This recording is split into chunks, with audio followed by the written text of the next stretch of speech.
Bismillahirrahmanirrahim. Faslun utawi iki fasal wa kullu ma'in wa kullu ma'i'in utawi saban-saban perkara kang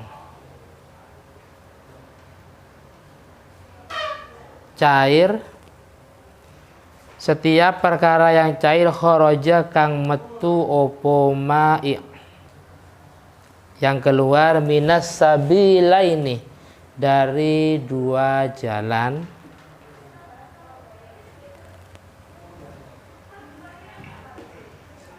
najisun itu najis,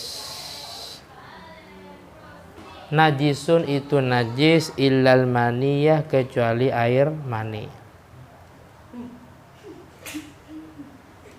Jadi itu suci, suci. Setiap perkara yang keluar dari dua jalur itu hukumnya najis, baik yang keluar itu memang sudah lumrah atau tidak. Contohnya keluar tapi keluar kerikil, keluar cincin, keluar jam tangan, keluar kopiah umpamanya. Lah itu najis. Najis. Kecuali air mani itu suci. Suci tapi wajib mandi besar. Wa ghaslu jami'il abwali utawi membasuh semua kencing. Utawi membasuh semua kencing wal arwasi dan kotoran. Semua kotoran.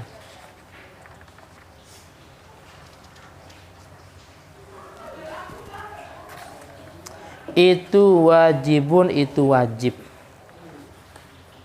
Wajib dibasuh.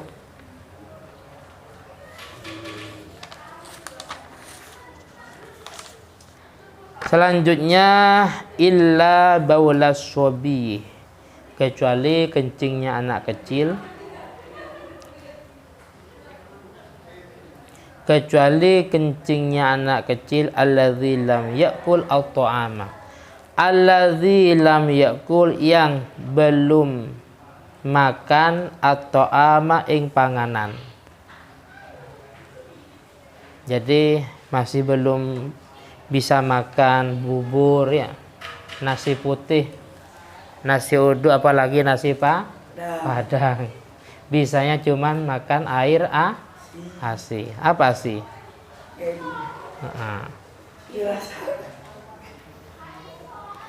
Caranya fa innahu yahuru, fa innahu mongko sakduhune baulus sobi, kencingnya anak kecil itu yathuru, itu bisa suci. Birassil ma'i alaihi, birassil ma'i dengan memercikan air alaihi ing atasi baul. Cuman dipercikan, enggak usah disiram ya. Disiram menghabiskan air. Jadi contoh Farhan adiknya Rasha. Farhan masih bayi. Masih bayi, posisinya masih belum makan makanan nasi padang, nasi uduk atau yang lain. Cuman masih makan ASI umpamanya. Maka cara mensucikan, kalau Farhan kencing Rasha, cara mensucikan dengan cara dipercikan air. Gak usah disiram. Gak usah disiram. Wala yu'fa dan tidak diampuni an syai'in opo suwici-wici.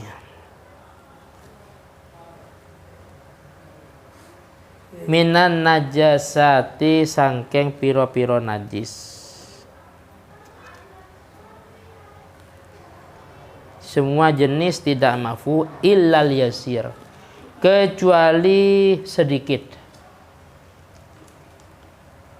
Illal yasirah, kecuali sedikit, minad dami, dari darah.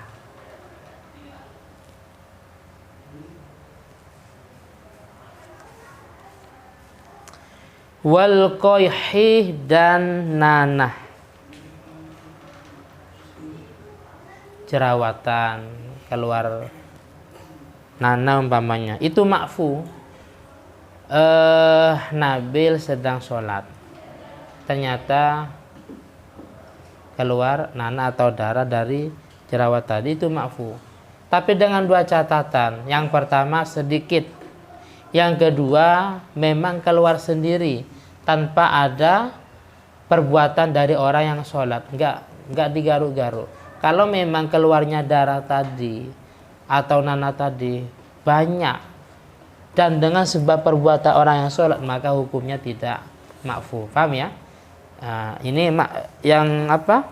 Perbuatan ini ada tambahan dalam Fathul Mu'in. Jadi ma'fu itu dengan dua syarat. Yang pertama sedikit. Batasan sedikit itu secara uruf. Jadi masyarakat menilai itu sedikit, kebiasaan masyarakat setempat. Tetes umpamanya. Yang kedua memang biwairi fi'lihi, keluar dengan sendirinya. Bedanya kalau waktu sholat sambil digaruk akhirnya keluar, baik keluar nana atau keluar darah, maka itu hukumnya tidak ma'fu. Paham ya? Begitu juga wa ma la nafsa lahu sa'ilah, wa ma lan perkara atau bangkai, wa ma lan bangkai. La nafsa lahu sa'ilah, la nafsa lahu yang tidak ada darahnya, sa'ilah itu mengalir,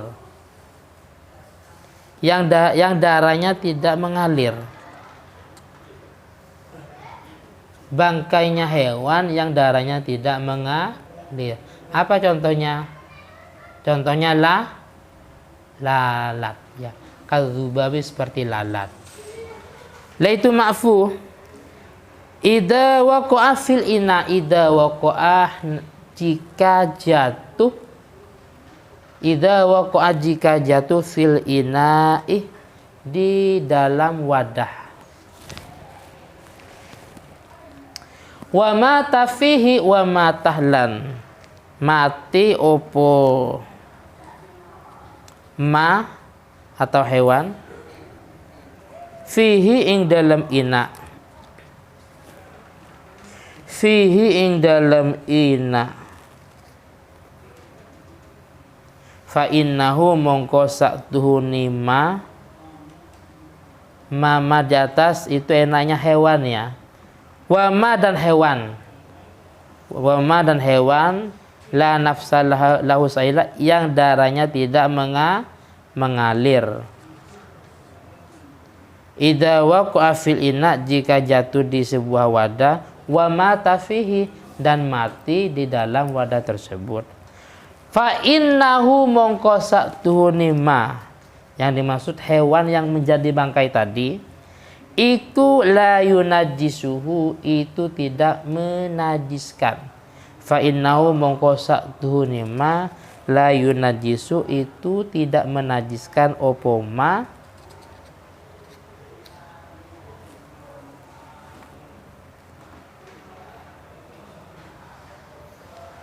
hu ing ina. Ini di pagi yang penuh dengan kesejukan, dengan dengan cuaca yang sangat indah umpamanya, cerah, Haikal dalam kondisi dengerin musik, baca koran, baca majalah sambil mau minum teh atau kopi. Ternyata ada lalat jatuh, jatuh dengan sendirinya, terus mati di dalam gelas tersebut. Nggak apa-apa, lanjut minum tehnya Haikal, teruskan, tehnya nggak usah dibuang walaupun lalat itu mati. Lalat dan sejenisnya, intinya hewan yang seandainya insyukko, seandainya dibedah, hewan itu nggak keluar darah. Contohnya azubab, lalat. Namlun, semut ada darahnya mengalir nggak semut? Dan sejenisnya, lalat, semut, wa ala alihi wa ashabihi, ya kan. Ketika jatuh dengan sendirinya dan mati menjadi bangkai di dalam gelas tersebut, nggak apa-apa, tidak menajiskan, lanjut minum tehnya. Tapi tapi dengan catatan ini membicarakan masih suci ya. Sucinya suci, tapi gini, lalat itu sayapnya kan ada dua ya. Nah, dijelaskan sayap yang satu itu membawa penyakit, sayap yang satu membawa obat. Sehingga kalau di gelas itu ada lalat, dianjurkan untuk dicelupkan, dicelupkan. Sekiranya memang dua sayap itu benar-benar mengena ke teh atau kopi yang kita minum. Jangan sampai salah satunya. Jadi yang satunya, sayap satunya masih basah, yang satunya enggak, sudah tenggelam. Itu enggak baik. Takut, khawatirnya yang sudah nempel ke teh itu adalah sayap yang ada yang bawa penyakit. Paham ya? Jadi sucinya suci, tapi gini, dianjurkan ketika minuman yang terkena lalat umpamanya, itu dianjurkan lalatnya dimasukkan. Kenapa? Karena sayap dua itu satunya membawa penyakit, satunya membawa obat. Paham ya? Yes. Itu suci. Sekarang gini, bedanya masalahnya kalau memang lalat itu dibuang, dimasukkan plung. Ya. Jadi lalat dimasukkan ke teh yang kita minum, dibuat mainan, plung, airnya masuk, terus mati. Maka teh itu sudah mutanajis. Kenapa? Karena sudah dimasukin bangkai yang mana memang ada unsur kesengajaan dari kita. Paham ya? Contoh yang pertama, masuk dengan sendirinya, itu suci, tidak sampai menajiskan. Contoh yang kedua ini, yang terakhir ini, dimasukkan, bahasanya ida turiha, dibuang, dimasukkan. Terus ada semut, dimasukkan ke dalam kopi yang mau diminum, akhirnya mati. Itu menjadi bangkai dan menajiskan. Nggak boleh dilanjut, karena itu sudah tidak suci lagi. Jadi catatan tadi dianggap suci kalau memang masuk dengan sendirinya. Bedanya kalau dimasukkan atau dibuang.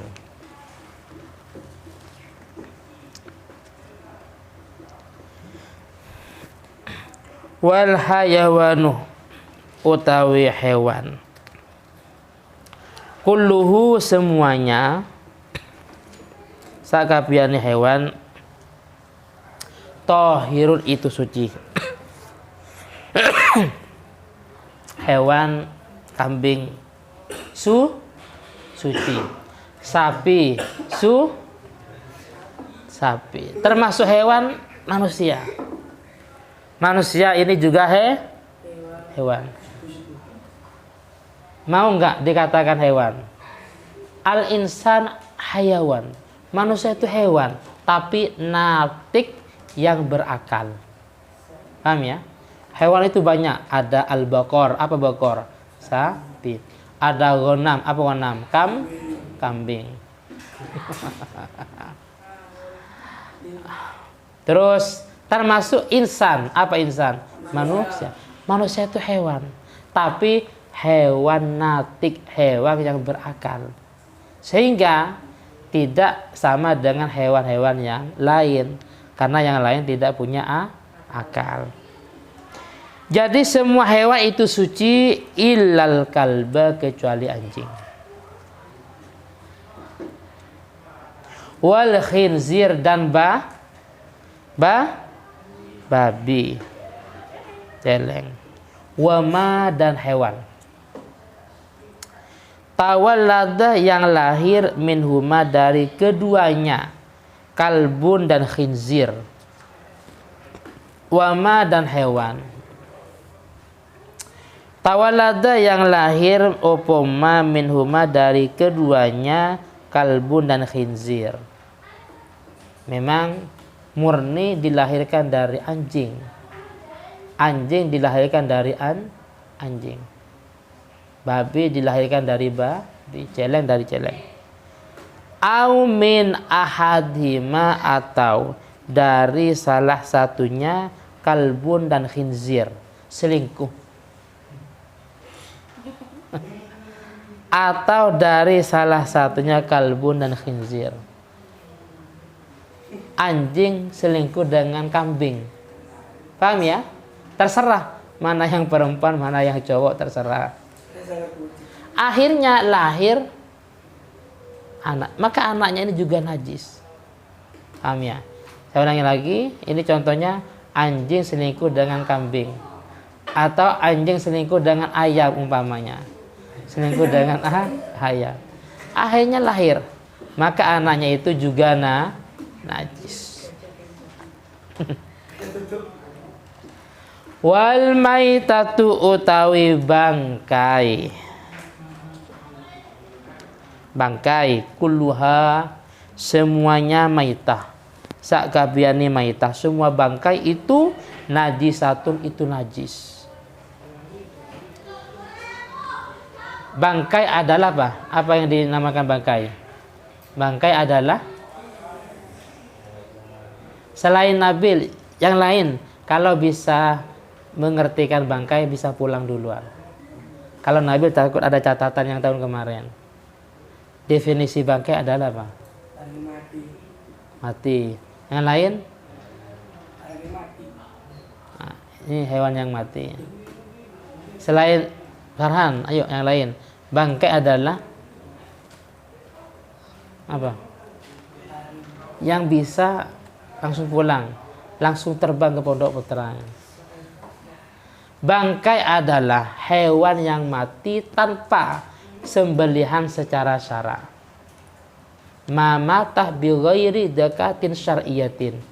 Hewan mata yang mati bi ghairi dakatin tanpa sembelihan syar'iyatin yang secara syara.